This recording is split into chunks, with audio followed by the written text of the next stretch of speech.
உங்களுடைய சரியான முறையில் நீங்கள் சிந்தித்தாலும், சரியான முறையில் உங்களுடைய எண்ணத்தை எடுத்து சென்றாலும் அது செயல்பட முடியாமல் தவிப்பீர்கள்.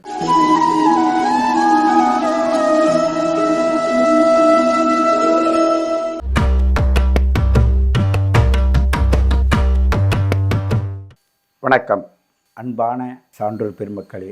நாம் இந்த தனுசு லக்னம் இல்லை ராசி இல்லை நட்சத்திர அதிபதி இல்லை லக்ன அதிபதி அமர்ந்தவர்களுக்கு தனுசுவில் இருந்து என்ன செய்வார்கள், இந்த பிரபஞ்சத்தை எப்படி இயக்குகிறார்கள் என்று பார்த்தால் மிக அற்புதமான விஷயம்.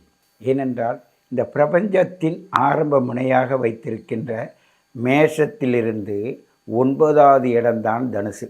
ஒரு மனிதனுடைய தொடைப்பாகம்தான் தனுசு. ஒரு மனிதனுடைய தான தர்மங்களுக்குடைய இடம்தான் தனுசு. அவது குரு பகவான் அங்கே மூலத்திரிகோணம் அடைந்து தன்னுடைய வீட்டை ஆட்சி பண்ணக்கூடிய இடம்தான் அந்த தனுசு. அப்படிப்பட்ட அந்த தனுசுக்குடைய குரு பகவான் இன்று அவருடைய இடத்திற்கு 6ல் இருந்து கொண்டிருக்கிறார். ருணரோகம், பிணிப்பிடை, தொல்லை தொந்தரவு, பகைவர்கள், உங்களுடைய வருமானத்தில் சிக்கல் இல்லை கஷ்டங்கள், இப்படிப்பட்ட சூழ்நிலையில் போய் தானே அவர் போய் உட்கார்ந்துருக்கார். அது கூட அஷ்டமாதிபதியுடைய சாரத்தில் வேற போகிறாரு. அதனால் 2 பகைக்கிரகங்களுடைய சாரத்தில் போகும்பொழுது அவர் எப்படின்னா ரொம்ப நசுக்கப்படுவார். தன்னுடைய எண்ணத்தை பிரதிபலிக்க முடியாது. அந்த உணர்வு கிரகங்களை சொல்வது அல்ல, கிரகங்கள் மூலமாக அதை ஆட்சி கொள்ளக்கூடிய தனுசு ராசி நேயர்கள் அவர்கள் எப்படி அனுபவிப்பார்கள் என்பதை தான் இந்த கருத்து உங்களுக்கு சொல்ல வருகிறது. இந்த தனுசு லக்னம் இல்லை ராசி இதை மையமாக வைத்து இந்த சூரிய பகவான் இப்பொழுது 9ல் இருந்து அந்த செயல்படும் பொழுது எப்படி இருப்பார்? தர்ம கர்மாதிபதி அற்புதமாக எல்லோரும் நல்ல இடத்துல தான் இருக்காங்க. அப்படி இருந்தும் ஒரு புதிய வீடு மனை கட்டுறது, இல்லை அதன் மூலமாக செலவு செய்வது, இல்லை அதற்காக உங்களுடைய காலத்தை செலவு செய்வது, இப்படிப்பட்ட சூழ்நிலையில்தான் இந்த தனுசு ராசி நேயர்கள் இருப்பீர்கள். ஒரு சிலர் உடல்நிலை உபாதைக்கு ஆளாகுவீர்கள். அந்த உடல்நிலை உபாதை என்பது சிலருக்கு தொடர்ந்து உடல்நிலை பாதிக்கப்பட்டிருக்கும். ஏன் அது பாதிக்குது, எதனால் பாதிக்குதுன்னு அர்த்தமே தெரியாத டாக்டர்கள் செய்யக்கூடிய ஒவ்வொரு முயற்சியும் ஃபெயிலியராக தான் ஆகும். ஏன்னு கேட்டால் அவன் அஷ்டமாதிபதியோட சாரத்தில் பகை வீட்டில் செல்லும்போது உங்களுடைய நினைவுகள், உங்களுடைய செயல்பாடுகள் எல்லாமே என்ன ஆகும்னா, உங்களுடைய சரியான முறையில் நீங்கள் சிந்தித்தாலும், சரியான முறையில் உங்களுடைய எண்ணத்தை எடுத்து சென்றாலும் அது செயல்பட முடியாமல் தவிப்பீர்கள். சரியாக தான் எல்லா காரியங்களும் செஞ்சேன், ஆனால் இந்த இடத்துல விட்டுடுச்சே, உன்னை ஞாபகம் மறதி, இல்லை சில இடங்களில் விட்டுட்டு வர்றது, உங்கள் கைப்பொருள் காணா போவது, இதெல்லாம் செய்யும். எப்பொழுதும் அஷ்டமாதிபதி சாரத்திலேயோ அஷ்டமாதிபதி திசாபுத்தி அந்தரங்கள் நடந்துக்கிட்டு இருந்தாலோ ஏதோடு கைப்பொருள் காணா போகுதுன்னு அர்த்தம். இதை நீங்கள் நல்ல உணரலாம், உங்கள் அனுபவத்திலையும் பார்க்கலாம். ஆனால் இந்த நேரம் அப்படி தான் இருக்கும். 12 கூடையவனுடைய கூட்டு சேர்ந்து 6ஆம் இடத்தில் இருப்பதனால 6, 8, 12 இது சேர்ந்தாவ முதலீடுகளை கொண்டு போய் எங்கேயாவது ஒரு பேங்கில் போடுறதோ ஃபிக்ஸட் பண்ணுறதோ அப்படி செஞ்சிங்கன்னா அது ஒரு பாதுகாப்பாகவும் இருக்கும், உங்களுடைய எண்ணத்திற்கு தகுந்தது போல் இருக்கும். அதை போய் மண் மனை இவற்றிலையும் போடலாம். அப்படி போட்டாலும் அந்த செலவு ஒரு குறிப்பிட்ட செலவாக இருக்காது. அதே போல் உங்களுடைய நட்பு வட்டாரங்களிலும் சரி, உங்களுடைய சரீர சம்பந்தமான விஷயமாக இருந்தாலும் சரி, அது ரொம்ப உங்களுக்கு சிறு சிறு தொல்லைகளை கொடுத்து அது பெருந்தொல்லைக்கு ஆளாகுவதை நீங்கள் பார்ப்பீங்க. உங்கள்கிட்ட எல்லா சக்திகளும் எல்லா தர்மங்களும் உங்கள்கிட்ட நிறைய இருக்குது. உங்கள் முன்னோர்கள் வாங்கி வந்த வரமும் அப்படி தான். இந்த மாதத்தில் உங்களுடைய முன்னோர்களுக்காக செய்யக்கூடிய அத்தனை சடங்குகளும் அவர்களை உயர்த்தி செல்வதற்கு நல்ல வழிவகை அமைக்கும். அவர்களுக்கு தான தர்மங்கள் செய்து தர்ப்பணம் செய்து அவர்களுடைய மோட்சத்திற்கு செல்வதற்கு, மோட்சம் என்பது என்ன, ஒரு காற்று மண்டலத்தில் கருநீல நிறமாக படர்ந்திருக்கிற அந்த கதிரானது அப்படியே அந்த காற்றுல கரைஞ்சி சூரிய ஒளி பட்டு இந்த பிரசித்தி பெற்ற அந்த கதிரியக்கங்களாக மாறுவதற்கு தான் மோட்சம்னு சொல்கிறோம். நரகம் என்றால் என்ன? நரகம் என்றால் இருள் சூழ்ந்து, நாம் வாழும்போதும் இருள் சூழ்ந்து என்னென்னு தெரியாத இருக்கும். அப்படி நம் உயிர் நம்மை விட்டு பிரியும் போது கூட அது மங்கலாக இருள் சூழ்ந்து அங்கங்கே ஒரு புகை மண்டலமாகவே இருக்கும்.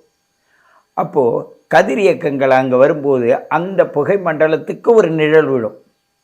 அந்த நிழலை இந்த புகை மண்டலம் ரெண்டு சேர்ந்து பிரபஞ்சத்துக்குள்ளே இருக்க மக்களோட பழகவோ நெருங்கவோ முடியாத அவஸ்தைப்படணும். இந்த இதுதான் நீங்கள் மனிதர் தான் நல்லா பேசுகிறீங்க, ஆனால் உங்கள் மனசுக்குள்ளே என்ன வச்சுக்கிட்டு பேசுகிறீங்கன்னு யாருக்காக தெரியுமா? நீங்கள் சொன்னதான் தெரியும்.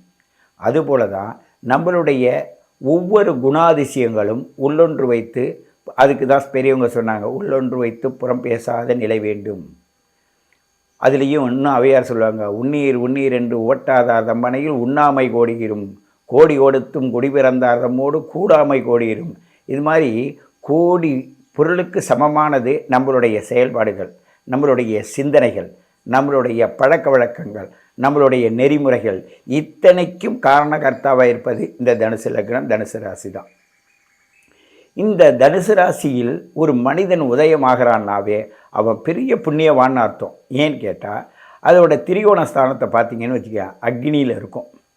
இவங்க ஸ்லோகங்கள் சொல்வதும் அவனை அடிக்கடி எங்கேயும் யாகங்கள் வளர்க்குற இடத்துல போயிட்டு நல்ல யாக சாலைகளை அமர்ந்து நல்ல பிரார்த்தனை பண்ணிங்களாவே உங்கள் சரீரத்தில் இருக்கிற மன உபாதைகள் போகும். உங்களுடைய மனதிற்கு தேவையான அர்த்தங்களும் உங்களுக்கு மனதுக்கு தேவையான பழக்க வழக்கத்துக்குள்ள மனிதர்களும் நல்ல மனம் படைத்தவர்கள் உங்களோடு கூடுவதும் அந்த சூழ்நிலை உங்களுக்கு அமையும்.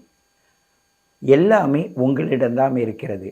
நாம் பரிகாரம் என்று வெளியில் அலைவதை விட நம் உடலுக்குள், நம் உள்ளத்துக்குள் இருக்கின்ற என்ன தவறு என்பதை அதை திரித்து கொண்டாலே உங்களுக்கு அது பரிகாரமாக மாறிவிடும். அதுவும் இந்த தனுசு ராசிக்கு உடையவர்கள் மட்டும் மிக மிக ஆத்மகாரகமான, நல்ல சரீரகாரகமான, நல்ல அன்பான, நல்ல அறிவான, நல்ல தெளிவான, நியாயமான, ஞானமான பழக்க வழக்கத்துக்குரியவர்கள். என்ன இவ்வளவு சொல்லிக்கிட்டே போகிறீங்களேன்னு கேட்டால், அங்கே கேது சாரம், சுக்கரனுடைய சாரம், சூரியனுடைய சாரம் இருக்குது. தர்ம கர்மாதிபதினு சொல்லக்கூடிய தர்மத்துக்குடைய 9ஆம் அதிபதி சாரமும் அதுக்குள்ளே இருக்குது. ஞானகாரகனாகிய மோட்சத்துக்குரியவனுடைய காரகத்துவம் அங்கே இருக்குது. இருந்தாலும் நடுவில் சுக்கரனுடைய சாரமும் இருக்குது. அதுக்கு பகை என்று சொல்லக்கூடிய அந்த சுக்கரனுடைய சாரமும் இதில் இருப்பதனால் இன்று குரு பகவான் கோச்சாரப்படி எங்கே இருக்காருன்னா ரிஷபத்தில் இருக்கார். அந்த ரிஷபத்தில் இருக்கிற குரு பகவான் இங்கே ஒரு கனெக்ஷனாக அங்கே ஒரு கனெக்ஷன் இருக்கிறதுனால நீங்கள் எப்படி செஞ்சாலும் உங்களை ஆடம்பரத்தை நோக்கி இழுத்துட்டு போயிடும், இல்லை வீண் செலவுகளை கொண்டு போய் விட்டுடும். இதெல்லாம் நீங்கள் உணர்ந்து பக்குவமாக நீங்கள் செயல்பட்டினா உங்களை யாரும் ஈடுகட்ட முடியாது. உங்களுக்கு நிகர் நீங்கள் தான். இந்த உங்களுக்கு நீங்கள் நிகர் என்பதை மட்டும் நீங்கள் உணர்ந்தாலே உங்களுடைய ஆன்மா சுத்தி, சரீர சுத்தி, ஞான சுத்தி எல்லாமே கிடைக்கும். பயணத்தின் போது நமக்கு தேவை தெளிவு தேவை, சரியான பாதை தேவை. சரியான பாதையும் போகும் தூரத்துடைய அளவும் சரியாக தெரிந்துவிட்டால் இவ்வளோ நேரத்தில் போய் சேருவோன்னு நம்மளால் முடிவெடுக்க முடியும். அப்படிப்பட்ட சூழ்நிலையில் தான் நாம் இன்றைக்கி என்ன பண்ணுறோன்னா, தனுசு ராசி நேயர்களுக்கு மட்டும் ஸ்பெஷலாக என்ன சொல்லணும்னா, உங்களுக்குள் இருக்க ஆற்றலை நீங்கள் பெருக்கிக் கொள்ளுங்கள். உங்களிடம் இருக்கின்ற மகா சக்தியை உணருங்கள். உங்களுடைய பலம் எதுன்னு பாருங்கள், உங்கள் பலகீனம் என்னன்னு பாருங்கள். இந்த சமுதாயத்தோடு ஒப்பிட்டு பார்ப்பதை விட உங்களுக்குள் உள்ள ஆத்மாவை நல்ல மனிதர்களோடு ஒப்பிட்டு பாருங்கள். நல்ல பழக்க வழக்கம், நல்ல அறிவு சார்ந்த செயல்பாடுகள் இவையெல்லாம் உங்களை நல்ல நெறிக்கு எடுத்து போகும். ஏனென்றால் ஏற்கனவே அது அப்படிப்பட்ட இடத்தில்தான் அமைந்து உள்ளது. இயற்கையான ஞானம், இயற்கையான முன்னோர்களோட ஆசீர்வாதம் எல்லாமே உங்களுக்கு கிடைக்கும். அந்த முன்னோர்களோட ஆசீர்வாதம் என்றால் என்னன்னு ஒரு கேள்வி வரும். முன்னோருடைய ஆசீர்வாதம்னா நீங்கள் போகிற பாதையில் தெளிவாக இருக்குது. இது நல்ல பைபாஸ் ரோடுன்னு சொல்கிறாங்களே, அது மாதிரி லெஃப்ட்டில் போகிறவங்க லெஃப்ட்டு, ரைட்டில் போகிறவங்க லெஃப்ட்டு, அப்படி பிரித்து விட்டு போகிறது தான் நல்ல தெளிவான பாதை. அந்த பாதையில் செல்லுவதற்கு மேசசிம்ம தனுசு ராசிக்காரர்களுக்கு மட்டும் ஸ்பெஷலாக உள்ளது. அதிலும் 9 குடைய இடம்னு சொல்லக்கூடிய தனுசு மட்டும் அருமையான இடம், அருமையான நபர்கள், நல்ல பழக்க வழக்கத்துக்குடையவர்கள். நீங்கள் உங்களை உணர்ந்து உங்களுடைய பயணத்தை சிறப்பாக நடத்த இந்த காலம் பொற்காலமாக இருக்கிறது. ஏனென்றால் சூரியன் அதனுடைய 9ஆம் இடத்தில் இருக்கிறது இந்த ராசிக்கு. உங்கள் பெற்றோர்களுடைய ஆசீர்வாதம் முழுமையாக வாங்குங்கள். சூரிய நாராயணனை வணங்குங்கள். உங்களையே நீங்கள் உணருங்கள். இந்த காலம் பொற்காலம் என்று சொல்லி மீண்டும் உங்களை சந்திக்கிறேன். உங்கள் சித்தயோகி பேரம்பலவன். வாழ்க வளமுடன், வாழ்க வையகம். வணக்கம்.